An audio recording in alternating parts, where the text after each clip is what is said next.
Um, First, I wanted to say hello to everyone, and I'm Sarah Walco. I'm the Director of Education and Community Engagement at the Visual Arts Center of New Jersey, and really thrilled to be here in the room with everyone tonight, and especially these five really extraordinary artists that are joining us. I want to start by saying that we gratefully acknowledge the Lenape peoples on whose ancestral homelands the Visual Arts Center of New Jersey is situated. We honor the diverse and vibrant Native communities who make their home here today.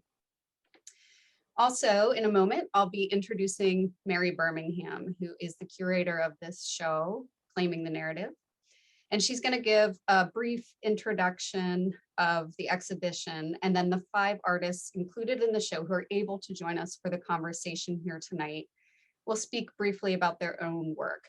We want to encourage everyone who's in the audience to open up the Q&A box and to throw your questions in there at any point in this evening, and we will definitely get to them towards the end of the night. After the artists each speak about their work, we'll have a little bit of directed questions, but we will most certainly address anything that's in the Q&A box. Also, I wanted to point out the chat box is another good thing to open at the bottom of your screen. All of the artists present here tonight have incredible work that they have done and they're continuing to do. And we are going to be pasting their bios and links to their bios in there. We didn't want to take too much of the audio time tonight to review those because we just really want to hear directly from the artists. But it's something we really encourage everyone to click those links on and really see what these artists have done. Another thing I wanted to point out is as I pass this over to Mary Birmingham, Mary, you've been a really beloved colleague of mine for 5 years, and I just have to acknowledge that this is the last exhibition that she has curated at the Visual Arts Center of New Jersey. She's moving on to a lot of amazing new projects after having been here for 10 years. And I also just want to fully applaud you for knocking your last exhibition out of the park. I mean, it's really, really stunning for anyone in the audience or any of the artists that haven't been here to see it in person. It's an incredible show. What a beautiful note to end on. And we will have the show's up till May 22nd, and we will have an informal closing on Sunday, May 22nd. And hopefully the artists can attend, and hopefully Mary can attend. To see the show in person. It's really powerful to see it in person. And also thank you, Mary, for all of your work and your service to the Art Center. So that being said, we're really happy to welcome Santiago Galeas, Shona McAndrew, Ron Norsworthy, Ransom, and Philomena Williamson here tonight. And I'm going to pass it over to you, Mary. Thank you so much. And thank you so much for your kind words. They really mean everything to me. As Sarah mentioned, I recently left the Arts Center after 11 years, and it was just such a thrill to go out with this show. This was the show that once I did this show, I didn't really need to do any other shows. So it was a great one to leave on. So it's really an honor to be among all of you artists, your work, and all of the attendees tonight. So thanks everyone for being here. I just want to begin by telling you a little bit about the show. And maybe give you a little bit of a quick tour for those of you who haven't seen the show, or a second look for people who might welcome that.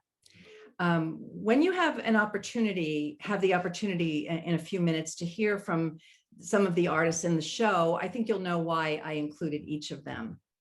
As Sarah mentioned, we're not taking the time to introduce each artist with their own bio, because we'd really rather hear from them. But suffice it to say in general that these are all really well-known artists who have shown their work extensively. They have been the recipients of numerous prizes, awards, residencies, etc. And their work is in many, many public and private collections.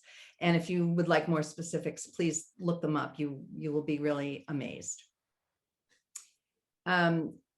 I just want to do, if you give me the next slide, please, Sarah. This is the full list of the 11 artists who are in the show. And thank you to those of you who could join us tonight. It's really wonderful to have 5 artists from the show here. So just a brief introduction to the show and why I decided to curate this show. So as a historian of modern art, I've spent lots of time in museums.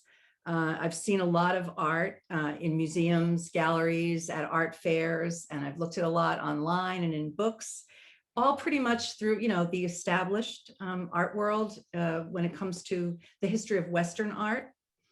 And until very recently, when I saw work that depicted people, it was usually from a white, Western, straight male perspective. And that perspective has not always accurately related our shared histories or reflected who we are. I felt that there were a lot of missed opportunities to use representative art to challenge injustice, racism, sexism, and xenophobia, challenges that were met by the artists in the show. I was also interested in asking the questions, whose story gets told on the walls of museums and who tells the story? I found 11 extraordinary artists who provide this perspective to us. And I'm really anxious to hear from all of them. So if I'm just going to give you a little tour, if you show me the next slide, this is looking into the gallery, all but one of the works. It's a very long view into the gallery and with 11 works. And one of the things that I noticed in installing the show is that these are all figurative works. They're all paintings of people, paintings and works and photographs of people. And I thought it was really interesting how the people in the portraits really activate the space in a new way. This was after more than 80 shows at the Visual Arts Center of New Jersey. Believe it or not, this was the first figurative show, strictly figurative show that I did. And once I saw it in the gallery, I thought, what was I waiting for? Because it just animates the space in a way that other art, can't. And it was also really interesting to sort of see the subjects of these works as a community of people and to look at how they are interacting as a community of art subjects in the gallery. So we're just going to take a quick stroll around the gallery. This is one side of the gallery. Next. And on one end of the wall, this is Arc Monoro, Niles on the left, Lekwa Nuna Yawar in the middle, and Shona McAndrew on the right. These are all works that are pretty much single people in contemplation, sort of in contemplative poses in interiors. And it was kind of nice to have them together. And on the other end of the wall, a work by Mickalene Thomas and by Ransom. The work by Mickalene Thomas is titled Ain't I a Woman, Carrie? And the work by Ransom is called Who Should Own Black Art? And I loved the way these works look together, but I also thought it was really cool that each one is actually titled with a question. And since we're asking a lot of questions with this work, I thought that would be interesting. Next. So looking down at the end, you can see Santiago Galeas's work, Alteristics, on its own, because it really needed to be by itself. The subject of that work really needed to kind of be enshrined alone on a wall, and the gallery provided that. So next. And on the other wall, we had, interestingly enough, 5 works that all depict 2 figures interacting with one another. Next. At one end of the wall, we have Tyler Ballin, Baptism, Philomena Williamson in the middle, Embroidered Dream, which she'll tell you about, and Alex Gardner on the right, Forgot My Wallet. And finally, 2 works that incorporate photography. On the left, Ron Norsworthy, Jefferson's Bedroom, Allegory Number 1, and on the right, Todd Gray, Aquida, Luxembourg. And that's sort of a walk around the gallery. And we now will have a chance to really look at the work in a little bit greater depth and hopefully allow the artists to share a little bit about their practices. So why don't we start with Santiago? Hello. Thank you so much for that. Everything you just said. I can't wait to see the show myself. That wall looks really great. So here we have an image of the painting before it was stretched, actually. So there's a story to that. My work is about representation. I well, it started off that way. I am a portrait painter at heart. That's sort of where I've always been. I've worked at it for years and years and years. And I think in my early to mid 20s, I came out, and questions about what my work would be. It's sort of like I came out at the same time as gay, as my work did. You know, I slowly started to creep into more queer topics, while still doing portraiture. So now my process looks a little bit like really focused on the person, like queer people of color, like you were saying, haven't been a part of the canon of art history.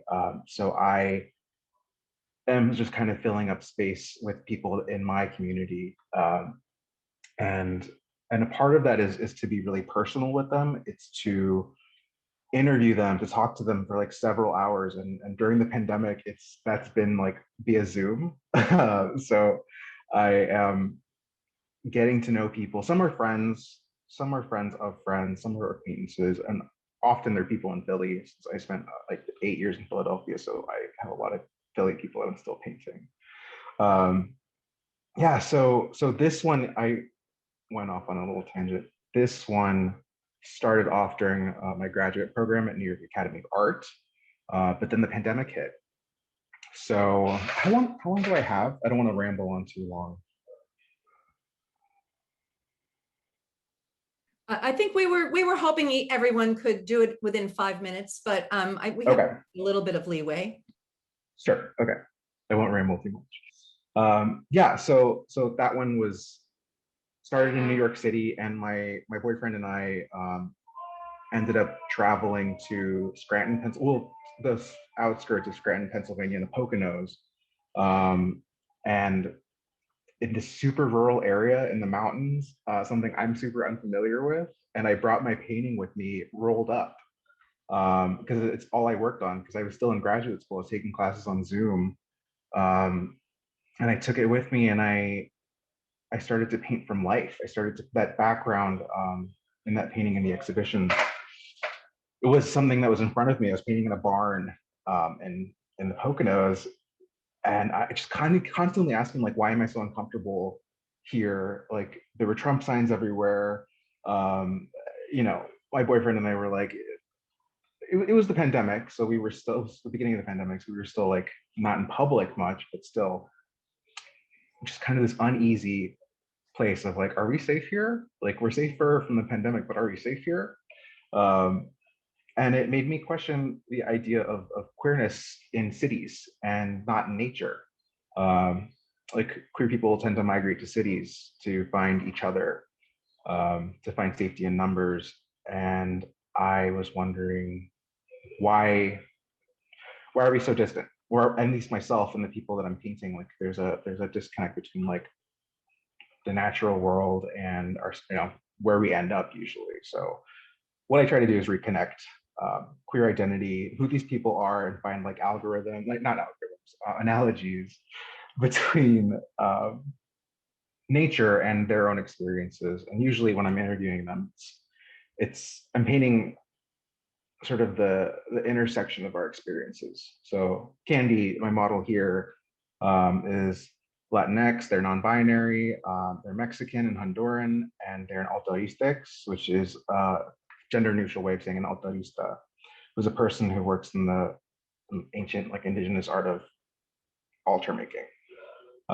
So I made them here the center of the altar, the subject. They themselves are the altar. They're the thing that's being honored, and in the background is this deciduous forest. There's like, and all my paintings kind of have the same ideas, that there's these things that shouldn't belong together, but they do. So like North American landscape with tropical glowing plants, that shouldn't be this color. And then there's like the people that I'm painting in the medium that I'm painting them, and historically, like, who has been, um, who has this medium been for initially? And this one's my friend Daryl. Yeah, so usually they're, like I said, people that I know. And this went to during a residency in Chappaqua, New York recently. Yeah, I mean, I could go on and on about all of them, but it's the same idea. Like there's a lot of symbolism in them. So that all kind of stems from the conversations that I'll have with the people and like the pose that they bring. Usually, like I tell them to come to me with an idea of like what queer visibility means to you. So they'll come home, like, give me a jeans and a t-shirt. This was my friend Asim, who brought their gems. They're like rocks, they're crystals, they're really into tarot. Whereas like my friend Daryl wanted to show his scars on his chest, so he's topless in the other painting, um, showing vulnerability. So yeah, they're all different. They all kind of cater to the person that I'm painting. It's sort of a collaboration. Um, as long as I'm finding like where I can really relate to that person, then I'm trying to paint from that intersection. Yeah. And Shona McAndrew. Lovely hearing you talk about your work, Santiago. Thank you. I don't sound French or look French, but I was born and raised in Paris by non-French parents, and we didn't speak French at home. I don't have any French blood, but I do have a French passport. And I grew up in a country that has a very specific view of femininity, and not a lot of fat people. And as my father always jokes, he knew I was his baby because I was the fattest baby in the ward. And I was been the fattest person in most rooms since I was day one. So it's a very specific experience. And I always felt very detached from both who I was as a woman. I didn't understand how I fit as a woman. And I think, in Paris, there's just a lot of very specific representations of women. I grew up going to museums very often. I was very lucky, and seeing a very specific history of, as I joke, art history is the porn of history. It's where men got imagery of women to display on their walls. It's men made art for men to be viewed. And I saw women who didn't look like me or didn't seem to share what was my specific experience of womanhood. And my work now is a lot. I think I've looked through my work and thought it through. It's a lot of me putting out questions, I think, and asking, are you doing this too? I think that's something that I realized a lot of my work gets to. And looking at women who don't look like me or haven't had the same stories as me, and yet so many of us have had the same experience of feeling excluded from what womanhood is or existing as a person even, but specifically womanhood in our society is very defined. Right here you see a painting of Kaguya, and she is an influencer, body positive, plus size goddess. She is proud and confident and unapologetic, and so much of what I want to be in my moments where I'm shy and afraid to raise my voice, I think of women like her. And I have a very specific practice where I look back to art history. I find specific poses of artists. Many of them are French or European art that I grew up with. And I remake these poses. Typically, I remake it first by photographing myself, and then I send it to the models and ask them to interpret it. And it kind of feels like our historical game of telephone, where we slowly see how the image changes and is experienced differently. If you don't mind going to the next image, there you go. This is a gorgeous, powerful woman, as you can tell. And I love this picture because she took the picture outside on the beach, and I put it inside a home. So there's this beautiful glow coming down on her. And she's just so confident and beautiful and powerful. and things that you never see of women like this or like me. I always say that at fat bodies, we've always seen them as before pictures to happy after pictures. I feel that if I ever did see my body, it was never in a positive light. And so I think I want to be celebratory. I think there's always a time to be critical, and I want to be critical, but I also think a big part of my work is to just flat out be unapologetically proud. And so I think that's undeniable here. I also have a part of my practice that is installation work and sculpture work. This is a full life-size paper mache installation of a living room with 3 friends. This is thinking back to me. It doesn't look like me, but I'm the one in the middle. And it's just thinking back to when I was a young woman, discovering myself surrounded by women. I think that's an important time in a lot of women's lives, that I now live with a stinky boy, and I miss the days of being around women where we were getting to experience or discover what woman what is to us in a very safe environment.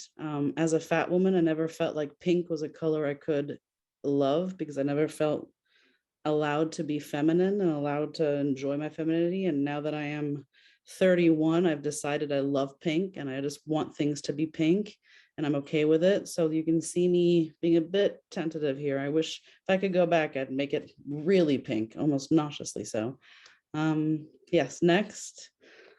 Me and my mother, I'm a mama's girl. She is a wonderful woman, and I didn't get to see her because of COVID for almost 3 years, and we collaged this image together. And I will always feel like I got to be with her. But these specific and special relationships we get to have as women, I think are so critical. And I didn't get to see them growing up, and I'm so happy to put that out into the world. Next, I think there's maybe one more. Okay, no. Okay, good. Thank you so much. And Philomena Williamson. Thank you. Thank you. I really like hearing, oops, am I on the screen? Yes. Oh, I am? Okay. I didn't see myself. So this is one of the paintings that this was in the show. And I guess the past year and a half, due to COVID, I've been really thinking about all of my figures they're not portraits, and they're not any people that I know. They're basically figures that I make up completely. I used to have a model come and pose for some of like a top of the person or the bottom of the person, but since COVID has happened, they're completely invented poses and gestures. You can go to the next slide. And both of this painting and the previous one are sort of about the idea of holding each other. And what I missed most during the whole COVID was the interaction with people. I've always had an interest in how the figures relate to each other, how they're creating their own environment, their own world, really. And so for the past few years, they're tangled up. They are involved in a sort of dance that is not totally explainable, but they anyway, they know what they're doing. And I always use figures that are kind of adolescent, so they are on the cusp of becoming an adult. And sort of now adulthood has gone over to 25, maybe you're an adult. So it's sort of extended the whole adolescent, the time period. So they're references to childhood, which is why she's holding the doll, but also references to, they're doing a little dance, which is it an innocent dance, or is it sort of a provocative kind of dance that should be interrupted? And that's why there's a little figure looking through the window. gazing on them. And this is another piece of the same thing that I was talking about before, in the idea of figures holding each other and how we touch and what we do to survive. So this painting is sort of about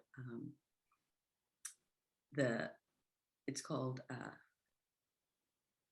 Cradle, and it is the two figures that are standing are transporting the lying figure to a safe place. And I think that was, another sort of feeling that over this whole pandemic, but also just as a person of color, where is the safe place? And, she's in a supported environment with the two figures, but there's always something that is endangering them. And that's why there's a little sort of vice that has caught her foot. And anyway, so that's, and the final piece is, again, where is safety? And this has multiple figures in it. And sometimes I think the only safe place is high up in the trees. And so these are the figures who have taken to the trees to live. And even there, they're balancing, they're balancing on a horse, which is balancing on a tiny little branch, which is, everything is precariously balanced, which is exactly the way, I feel sometimes. But there's still a hopefulness and the possibility that it's going to be okay, and a strength in that, in the sort of precarious balance that they have. So that's about it, I think. Thank you very much. Thank you. And Ron Norrisworthy.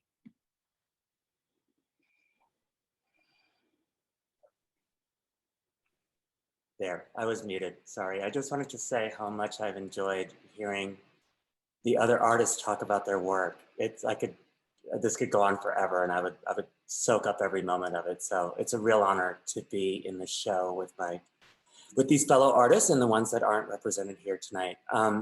So I just wanted to say that before I begin.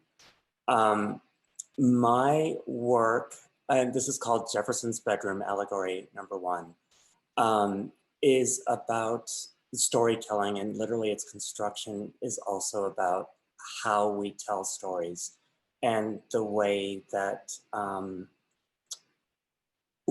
way that spaces tell stories. And so this piece is in response to the way that I've felt. It's a kind of very personal response to the way that I've felt as a person of color touring architecturally historical spaces, like a room that's portrayed in this image, which is Thomas Jefferson's bedroom at Monticello. If you go to the next slide. I really felt like in the making of this work, which was done during a residency at Project for Empty Space during the pandemic, I wasn't able to visit some of the spaces, so I did it virtually. And that this weird kind of disconnect that I felt looking at this bedroom and the story that is told, but mostly what isn't said. And I saw that sort of discomfort that I felt, if you could go to the next slide, in doing the virtual tour, this sort of disorienting architecture, the way the panoramic view skews the architecture really helped me. It kind of turned something on in me that made me say, wait a minute, this disorienting view is really how I feel when I experience these historical spaces that don't talk about the people that maintain the spaces or that built the spaces. And so I saw this moment of like disconnect as an opportunity to tell a different story. So if you proceed to the next slide, I thought it would be interesting to tell about the Jeffersons that I related to as much as Thomas Jefferson, and to literally, in a lot of my work, I want to prompt the question, whose bedroom is it? And so I ambiguously named the title Jefferson's Bedroom because it's George Jefferson's bedroom, it's Louise Jefferson's bedroom, and it's Thomas Jefferson's bedroom. And so just to be able to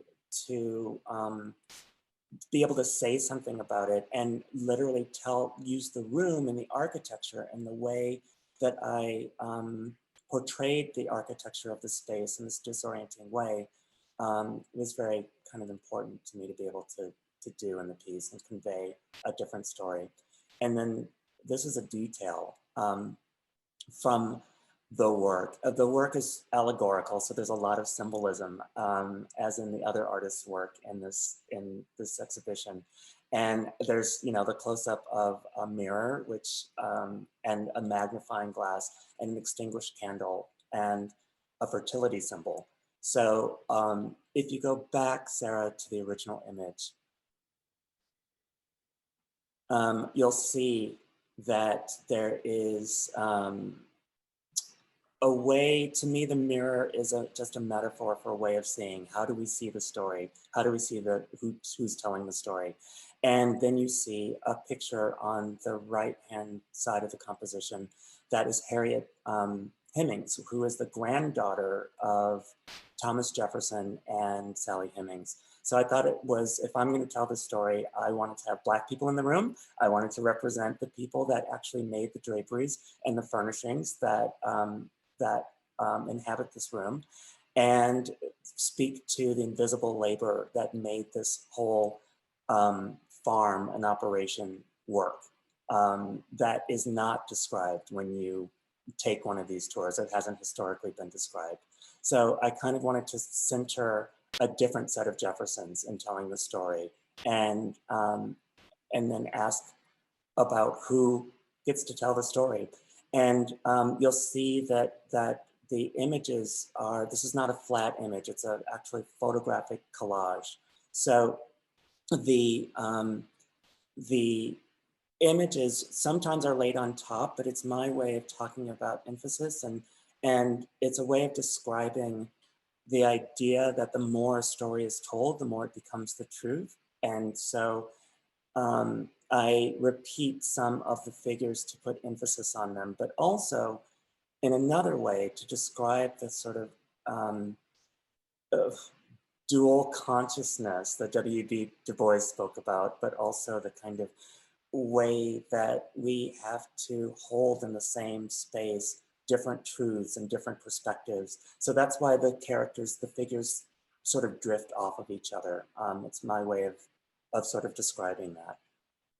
So that's this work, but I have other works that I didn't include in this essay because I didn't really know how much time I would have, but I have often referenced like other architecturally historical spaces, like the White House and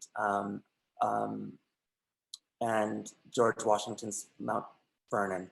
And it's just a way to kind of provide a counter narrative to the narratives that these spaces tell and the narratives that we believe about ourselves, about the spaces that we inhabit and that have been portrayed in a certain kind of way. Thank you. And Ransom. Hi. Thank you, Mary. I'm really sad that you're leaving. I can't believe it. I feel like I just met you and now you're gone. Well, we know each other, and I'm not going anywhere. I'm working as an independent curator, so I'm sure our paths will cross again. Oh, that's great to hear. As I was thinking, listening to everyone, so great to hear everyone's stories about their work. It's so moving. This is the first time I'm exhibiting in New Jersey, and I have such a long history with New Jersey. I do figurative and abstract work, but it all sort of comes from my grandmother, my sort of overall arching of my work. She was a sharecropper in North Carolina, and she had 10 children, and those 10 children migrated north, and they migrated to Baltimore, New Jersey, and New York. And so I came to New Jersey as a teenager, and living in Bergenfield, went to Bergenfield High School. I have my father and I have siblings that live in Patterson and Newark. So, New Jersey is really special to me. So it's such an honor to be a part of this exhibit in New Jersey.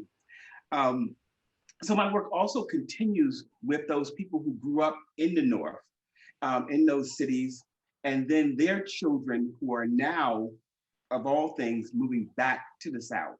So it's sort of this full circle, and they see the South in a very different way than what my grandmother saw when she was growing up. So, that's what my sort of overall body of my work encompass. This piece here is Who Should Own Black Art, but I could probably talk about this piece forever.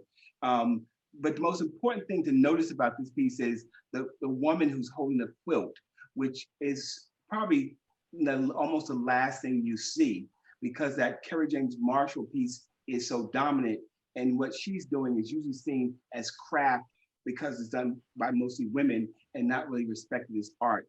And I think the women of Gee's Bend are amazing artists. And a lot of my work sort of relates to those quilt makers who use and recycle materials to make the most beautiful abstract fabric paintings that I've ever seen. I think they rival some of the abstract paintings done by some of the great masters in museums. We can go to the next piece, next slide. This is a more recent piece, and this piece is part of a series called, this is Gee's Bend quilter Alice Jean, I'm sorry. They're usually named after my aunts, but I'm running out of aunts. So now I've gone to my mother, my stepmother for names, but I'm running out of them now as well. So I'm not sure what I'm gonna do for the next group I do. We go to the next slide. All these works are acrylics and collages.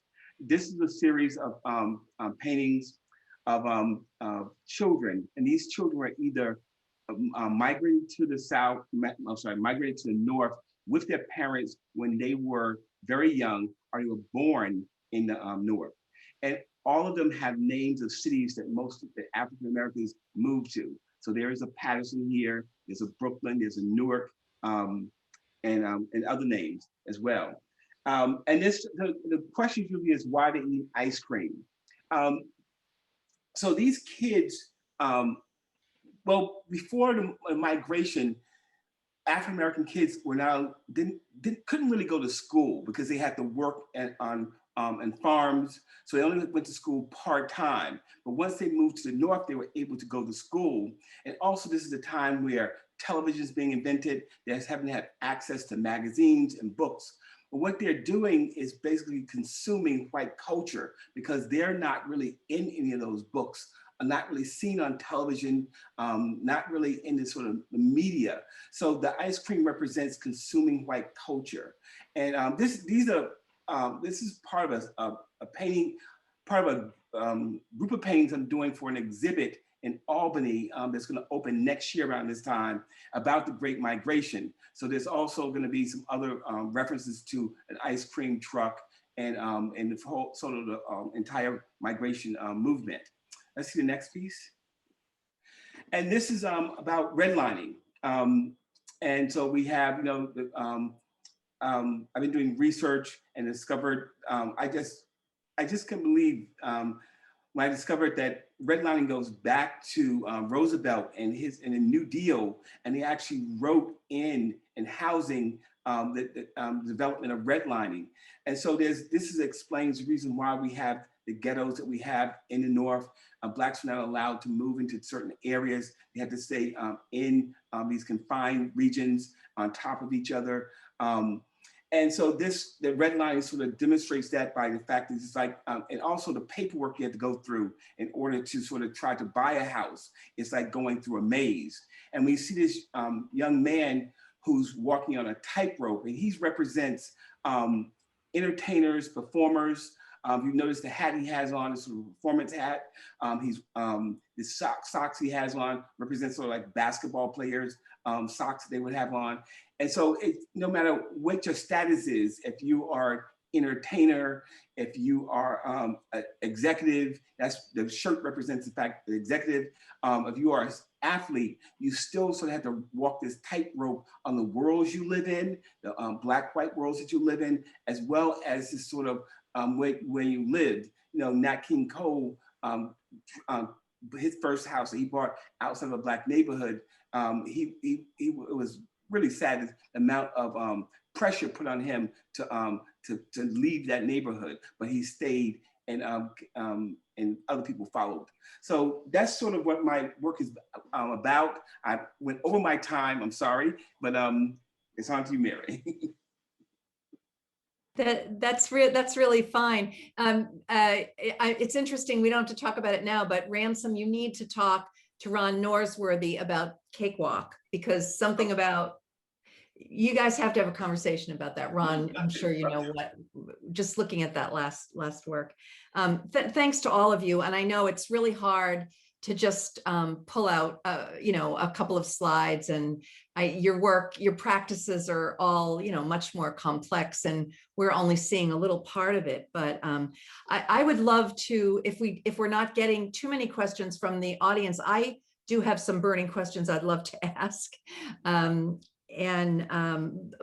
first one, actually, I wanted to ask Ransom, and this is completely a random question, but in the work that's in the show, Who Should Own Black Art? Can we just maybe go back to that, Sarah? Sure. To the first one of Ransom's. And I could be wrong on this, but when I looked at this, I'm thinking that I know there's a lot going on in the painting, but at least part of it is an homage to Kerry James Marshall.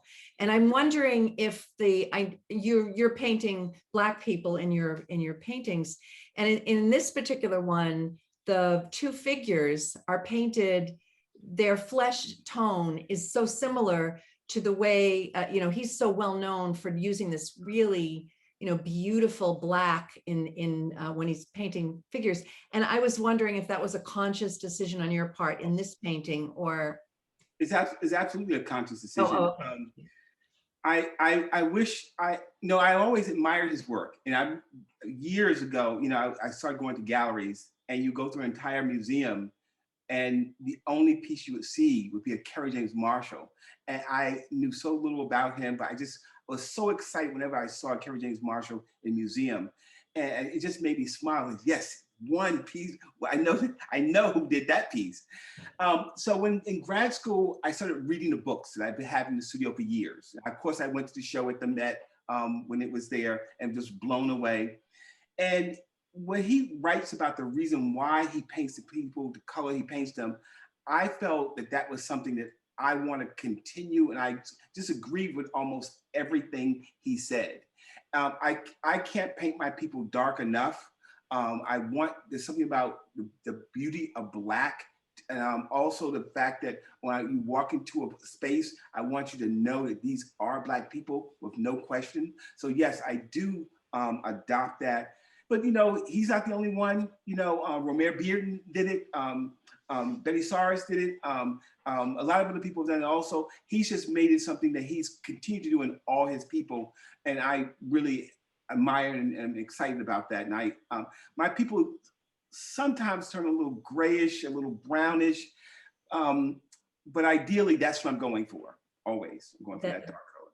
Yeah. Thank you. I think one of the things I loved most about the work is the kind of the subtle layering of meaning. There's so much meaning in this, but the fact that the painting is called, when the Kerry James Marshall painting that Ransom has appropriated into this work is called When Frustration Threatens Desire. And I think it kind of speaks to the question of who should own Black art too. It's kind of like, it's almost like an answer to the question, It's one of my favorite Kerry James Marshall paintings. And so the idea is, I heard him speak, and he sort of facetiously said that, anyone can own Black art, you can lay it away, which you can do. But the idea of owning a Kerry James Marshall and laying it away, you'll be paying on it for years. And that painting is really about Black culture, the woman floating up like that with magician. And so the idea is these people who are what he painted who they painted the painting for, actually did what he suggested. They laid it away. They are collectors. and they brought it home, they put it on their wall, and they're showing it off to all of us, this beautiful character Marshall they brought home. So it's sort of some irony in there as well. That's what the painting is about on other levels as well. But you're right, there's lots of levels in the painting. Sarah, can you just go ahead and pull up that Todd Gray? I think it might be in the next sequence. Yeah, that one. This is a work, a photographic composite photograph by Todd Gray that's hanging next to Ron Norsworthy's work in the gallery. And in the wall label, when I was writing the wall labels, I found a really interesting quote by Carrie Mae Weems. And I thought that it not only refers to specifically Todd Gray, but also Ron's work and many works in the show. And the quote is, she's speaking of Todd Gray. Todd has come to understand something about who we are through his decision to break the frame, to break the mold, and then recombine, reconfigure, reimagine the consequences of history and the way in which it's all framed and constructed.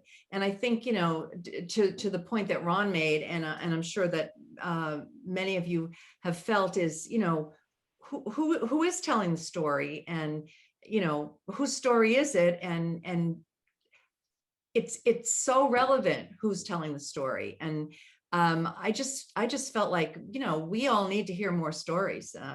And so to hear some of you talk about storytelling, and even Santiago and also Shona, I know you're interviewing your subjects, and you're knowing your subjects, you're collaborating with your subjects, which is in itself, you know, a kind of storytelling. And I just get this great storytelling vibe from all of the artists in the show. I'm wondering if any of you, you know, maybe would like to comment on that aspect of your practice or not.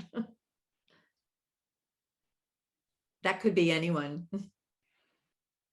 Well, I do like the idea of storytelling, but I think, you know, for mine, it's kind of an open-ended story. And I guess I don't think of it as a linear narrative, but more as a poetic narrative. So the images can, you know, come and go in terms of what you're reading into it. So you're not telling us a specific story with your work, but there's something very dreamlike, almost surreal about your work to me, that it's a little bit impossible. So it's almost the way we would see dreams, you know, that in dreams people can be on the top of a tree, and you don't have to explain how they got there. Right. And so well, I guess, you know, when I think about what I like to read is magical realism. So I think of the painting, you know, in that genre, you know, as a kind of, I personally don't like to label it one thing or the other, but if I were, that's what I think of, where it's realism, but, you know, other things happen. And I guess, you know,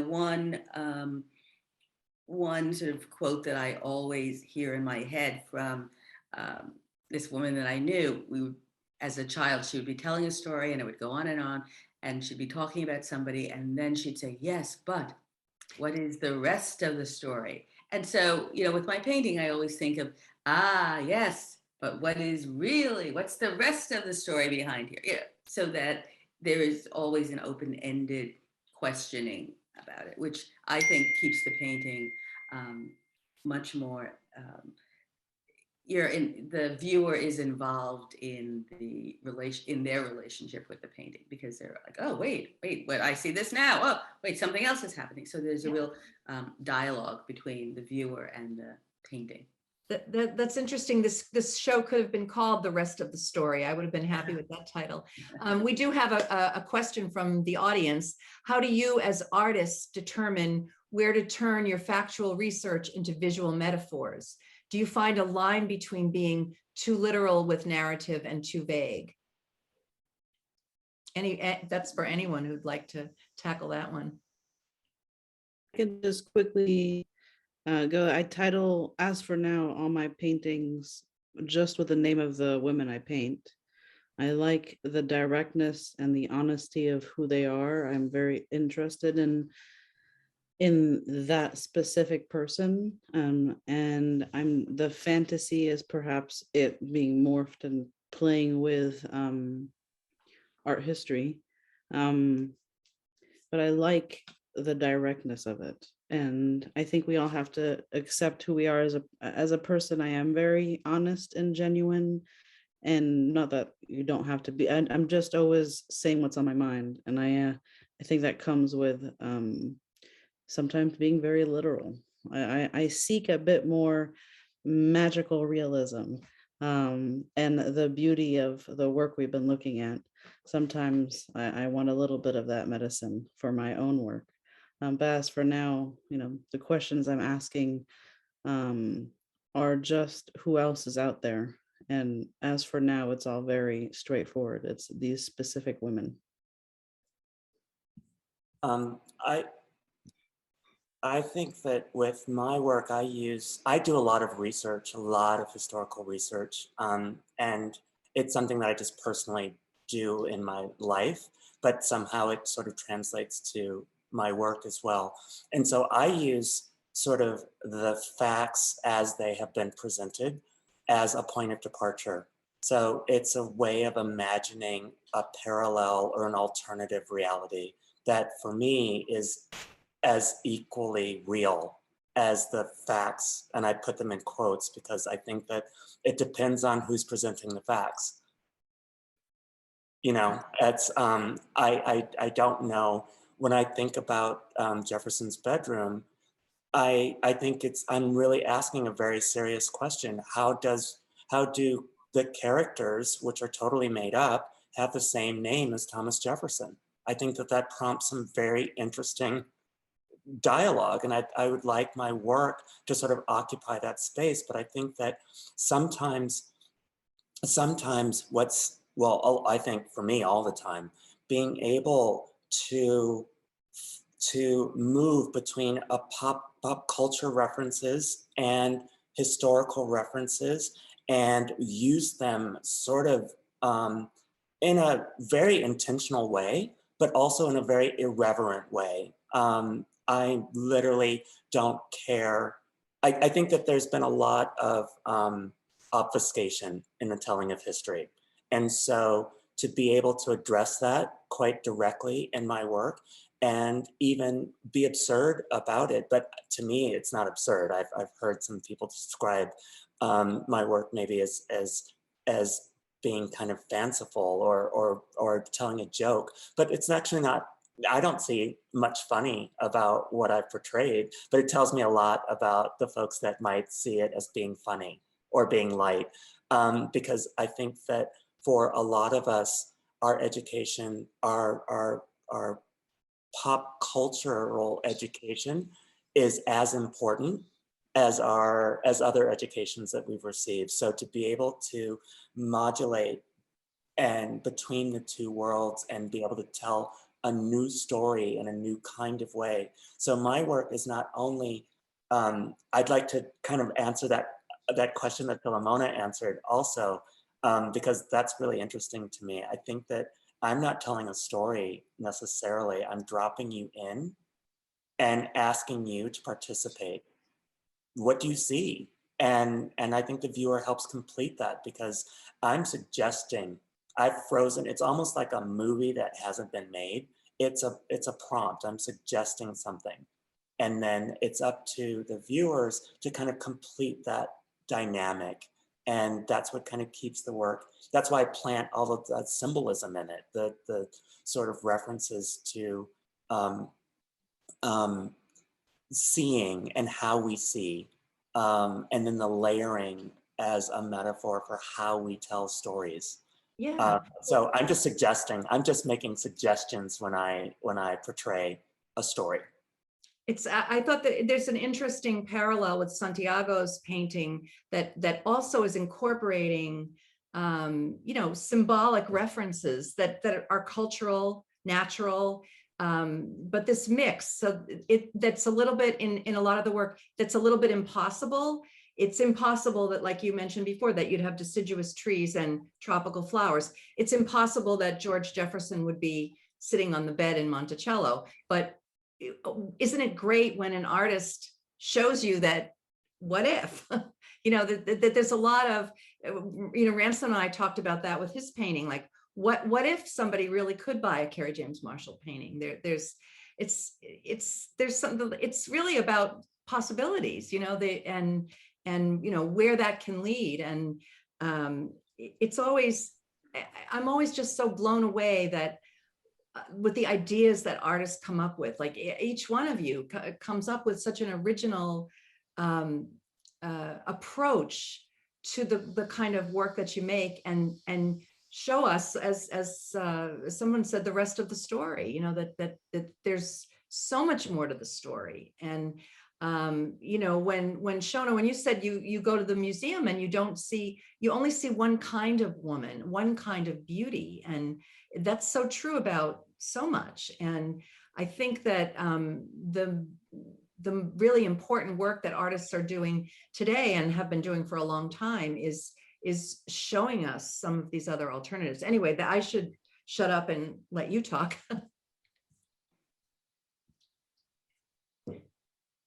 If there's anyone else who wanted to comment on any of that, or Sarah, maybe you have a question. I'll say, because I know we have to leave in a few seconds here. What Philomena does with her not having her characters in these literal worlds is something that I'm after my work. That's something I'm striving towards. I love those ideas of putting a picture together and not being so literal with where we have to know where someone's standing or where things are going. So I really like that, and that's something I'm striving towards. I really hope that you'll all be able to come on the last day of the show so we can do this in person too, because it'd be really great to have you in the space, engaging with the work. Absolutely. I just wanted to say one thing about time, which is with my women, especially with different kinds of bodies, it was always befores to afters, as I've mentioned, and always this idea of, it doesn't matter who they are now, it's about who they will be later on when they better themselves. And so I like sometimes thinking of my work not about the future or about thinking about outside of this moment, and just acknowledging that moment without everything that comes with it. So I have a slightly different approach to time in my work.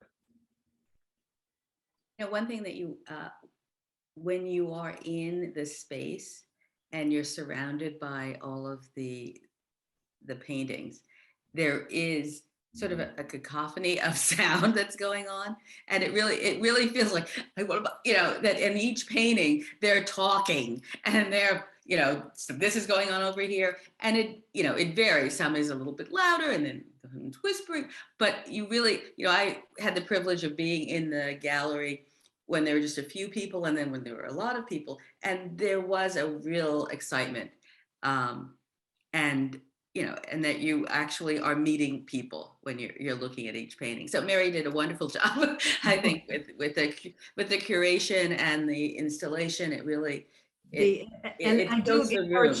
Thank you, and I encourage people to come and see it, because there are conversations, little mini conversations that are happening among the works. That the Shona's work is next to Mickalene Thomas, and they're both portraying women who are being empowered in their poses. And as I mentioned, all of the works on the other wall show people engaging with figures engaging with one another, and to start to look at the gestures, but to see them in the context is really powerful. So it really is. It really, I really enjoyed it immensely. And they're all sort of moving too. They're all sort of nudging each other and going. And there's Eartha Kitt music coming from. Yeah, right. So there's that too. Yeah, and there's beautiful lights. So it's a privilege to have a work in the show, in the room.